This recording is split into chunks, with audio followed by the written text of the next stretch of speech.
பொருளாதாரத்தை உருவாக்கி ஊழல் பண்ணா கூட ஒரு பெரிய புரட்சியை மேலை நாடுகளை பார்க்கலாம். இங்க கடனை உருவாக்கி ஊழலை செய்து கொண்டிருக்கிறார்கள். நம்மளுடைய தலையில எல்லாம் 9 லட்சம் கோடி இருக்கு. இன்னைக்கு 4 வருஷத்துல 4 லட்சம் கோடி கேட்டா பொருளாதாரம் வளர்ந்துருச்சு, 10 லட்சம் கோடியை கொண்டு வந்துட்டோம்.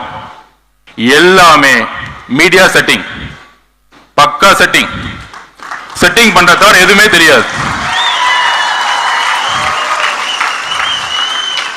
நான் ஒண்ணு கேட்கிறேன், என் தலைவரை பார்த்து நடிகர் இருக்கிறீங்க.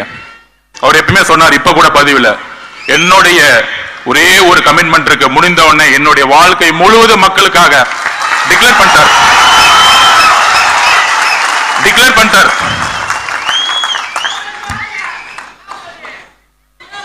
ஓபனா டிக்ளேர் பண்ணிட்டார். ஆனா என் தலைவரை பார்த்து நீங்க ஏன் நடிச்சிட்டு இருக்கீங்க? இப்ப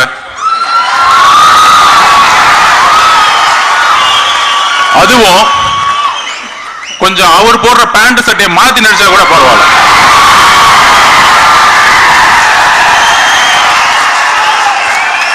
இதுல இருந்து ஒரு பதிவாகுது, உங்களுக்கு முதல்வரும் ரசிகர் தான்.